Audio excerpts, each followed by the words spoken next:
Hey, all you cool cats and kittens, it's your favorite history teacher back at you again with another historical video. And today we finally made it. Yes, we finally made it to World War One. We are on track and we're here to stay. So I'm going to stop wasting your time and let's just get right into it. Today is a two title note day. Chapter 6. So remember, put that up at the top of the margin of your page. World War One and its aftermath, Chapter 6. And then today's lesson, the U.S. enters World War One. So much of this lecture should be a bit of review. You learned about it a lot last year, hopefully, as sophomores. So the beginning stuff should be a brief refresher, and then we're going to talk about why America entered the war. That was your warm up. Sorry, that skipped too fast. Objectives: we're going to identify how the U.S. was economically tied to the Allies before World War One. We're going to discuss the events that pushed America into the war and analyze the U.S. neutrality debate. So alliances run deep. So the roots of World War I date back all the way to the 1860s, 1864. While the U.S. was entrenched in their civil war, the German Kingdom of Prussia launched its first of a series of wars to unite the different Germanic states into one nation.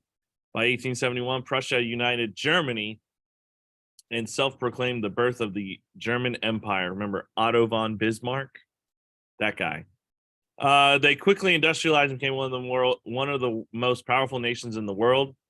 And the creation of Germany changed European politics. In 1870, as a part of their unification efforts, Prussia invaded and defeated France, the Franco-Prussian War. They forced them to give up their territory on the German border. And from that point on, Germany and France were frenemies.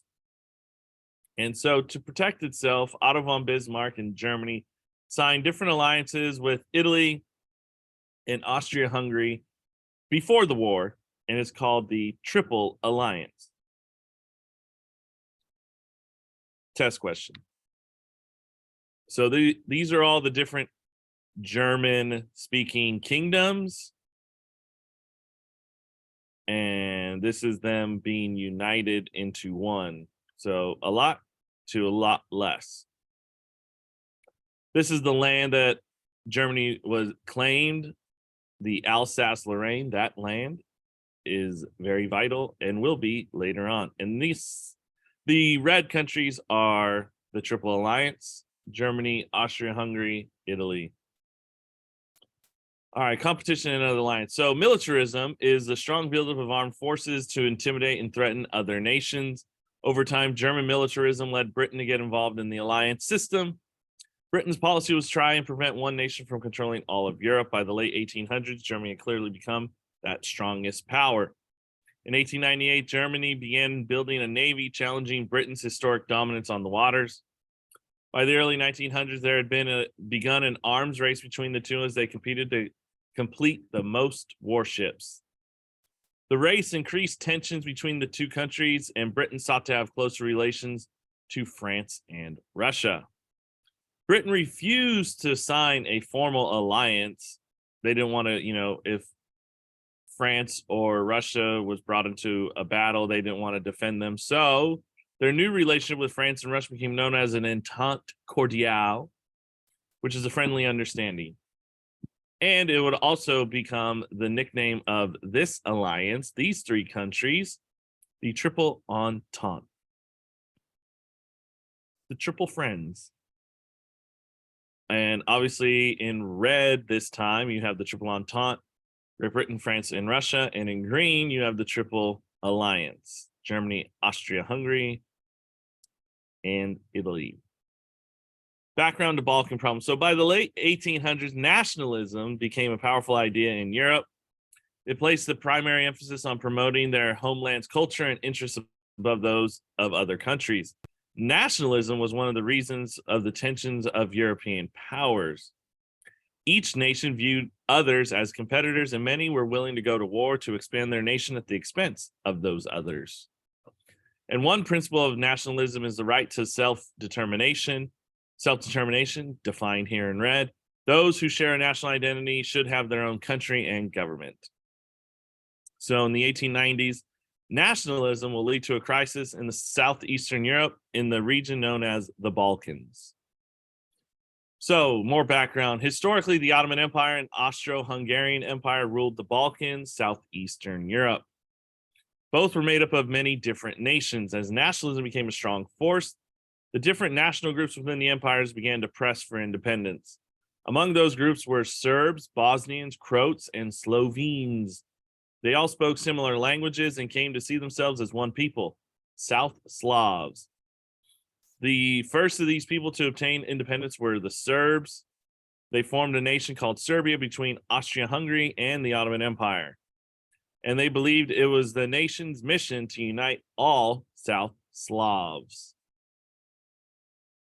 So here's little itty bitty Serbia between the Ottoman Empire and Austria-Hungary right up here. So Russia supported the Serbs, but Austria-Hungary worked to limit Serbia's growth. In 1908, Austria-Hungary annexed Bosnia from the Ottoman Empire, outraging Serbians. The annexation demonstrated that Austria-Hungary had no intention of letting the Slavic people in its empire become independent. So, again, here's Bosnia, Serbia, Ottoman Empire. Shots fired. So, test question, of course, as always. June 1914, heir to the Austro-Hungarian Empire, Archduke Franz Ferdinand visited the capital of Bosnia in Sarajevo. As he and his wife rode through the city, a Bosnian revolutionary, Gavrilo Princip, rushed the car and shot them to death. Princip was a member of the Serbian nationalist group, the Black Hand. The attack took place with Serbian government officials' knowledge and hope to start a war with Austria-Hungary. Austria-Hungary blamed Serbia and decided to crush Serbia before Slavic nationalism could undermine the empire. So Austria-Hungary asked Germany for help, and Germany pledged support if war erupted. Ultimately, Austria-Hungary gave a Serbian ultimatum. Serbia counted on Russia to help, and the Russians would then count on France. French officials were worried that they would be alone in fighting Germany down the road, so they wanted to keep Russia as an ally, so they also pledged support to back up Russia. Now, Russia, if you recall, was the defender of all Slavic peoples, so they kind of had their hand tied behind their back if Serbia decided to rise up. There's Archduke Franz Ferdinand and his wife Sophie. That's Gavrilo Princip, the Black Hand.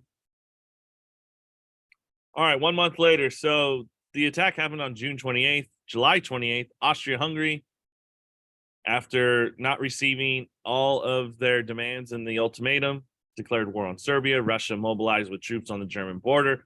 August 1st, Germany declared war on Russia. And August 3rd, Germany declared war on France. World War I had begun. 1914. And here's the famous picture, Who Done It? And here you have the knife in the piece of Europe, and you have Russia pointing to Germany, Belgium pointing to Germany, England pointing to Germany, Austria-Hungary pointing to Serbia, Serbia pointing to Austria-Hungary, Italy standing off there, and France pointing to Germany. Who done it? So fighting begins. So fighting broke out in 1914 between European countries, but I'm not going to talk about all those battles because that was world history stuff, and we're only concerned with the U.S. involvement. But what you need to know, two new alliances formed. The Allies, the Allied powers, were France, Britain, Russia, and Italy. Italy switched sides. The Central Powers, after losing Italy, were Germany, Austria-Hungary, the Ottoman Empire, and Bulgaria. There's a map of the new, so you have Germany, Austria-Hungary, Bulgaria, Ottoman Empire, and then you have Russia. Italy, France, and Britain. So, neutral or nah? So when World War I began, Wilson was determined to keep the U.S. out of a European conflict. Wilson immediately declared the U.S. to be neutral and asked all Americans to be impartial in thought as well in action. Despite Wilson's hopes for neutrality, events gradually drew the U.S. into the war on the side of the Allies. Despite the president's plea, most Americans supported one side or the other. Many German Americans supported their homeland, and many Irish Americans harbored hostility towards Britain, but in general, the public opinion favored the Allies.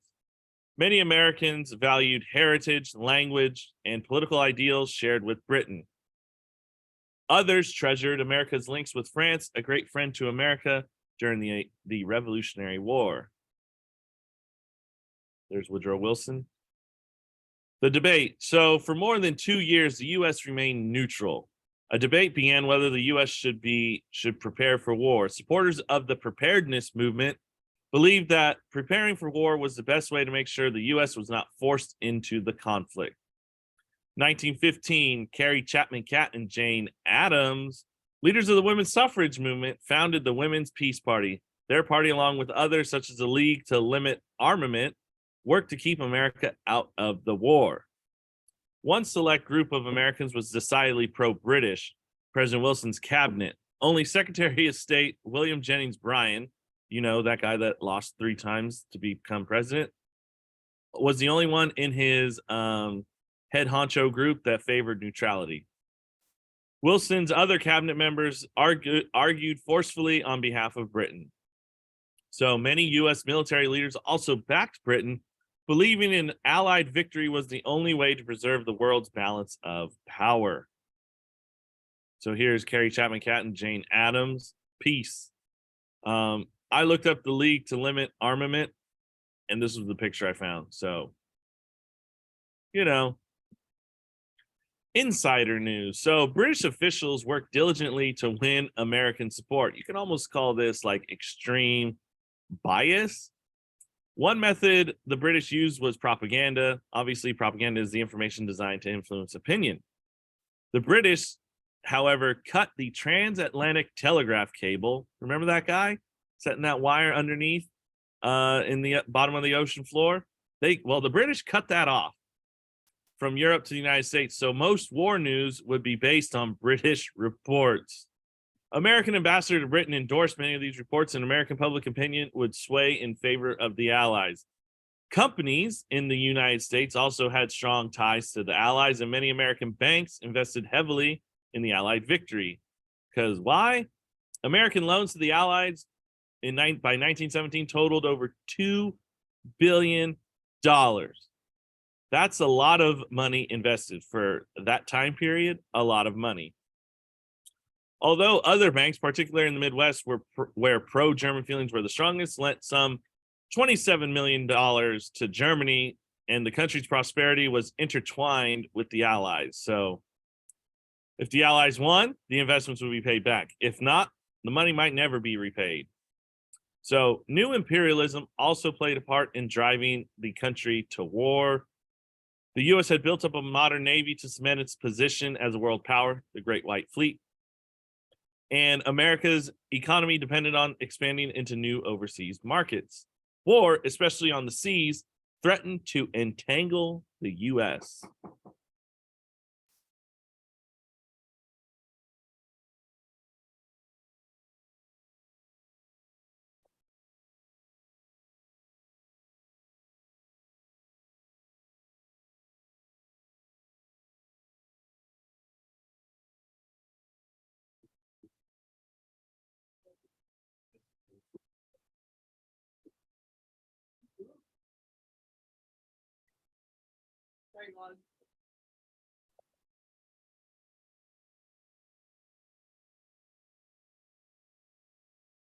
Hold up. As I was so interrupted,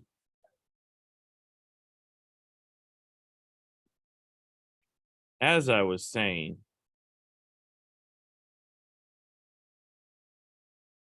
A series of events gradually will erode American neutrality and drew the Americans to the war. Shortly after the war began, the British blockaded German ports.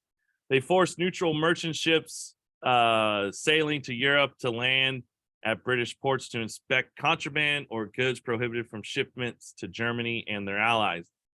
The U.S. government protested Britain's decision as it interfered with American economic interests.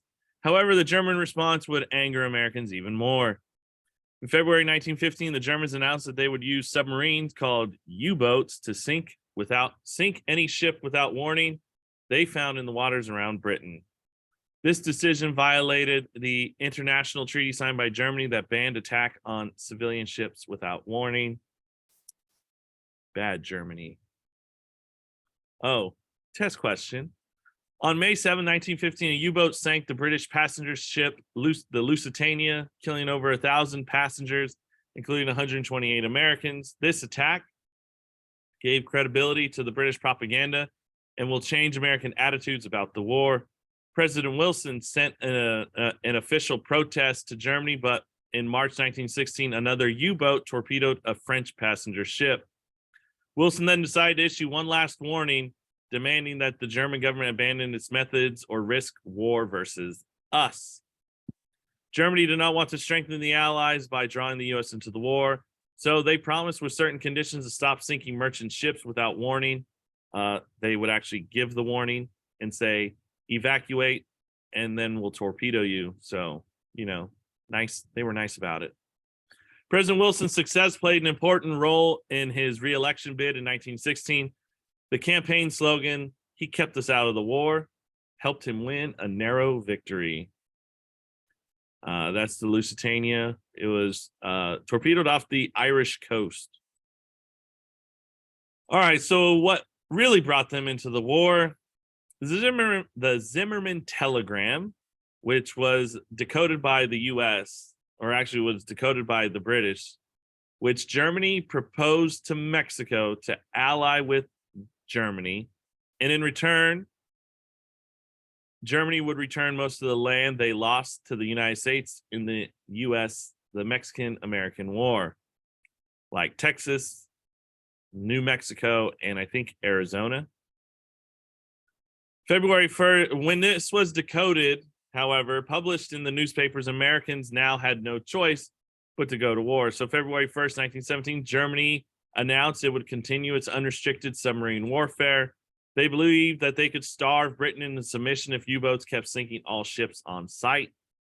They did not believe that the U.S. could raise an army and transport it to Europe in time if the Americans decided to join the war. So between February 3rd and March 23rd, Germany sank 6 U.S. merchant ships. Now, that's a lot of money that we paid for goods to send across the Atlantic Ocean. So April 2nd, Wilson will ask Congress to declare war on Germany. Within days, both the House and the Senate voted for the resolution, and Wilson will sign it. And at that time, the U.S. was now in the war. So here's the Zimmerman telegram to Mexico. State of war, declares president. And that is it. I know that was maybe a little bit longer, but it should have been somewhat of a review. Like I said at the beginning, this is a topic you guys learned about last year. So no need to go too far into detail about all that European stuff. All right. Your homework is page 253, 2 through 4. 253, 2 through 4. All right. Well, if you guys did enjoy that, make sure you hit that like button, leave a comment, subscribe, and I'll see you in the next one. Peace.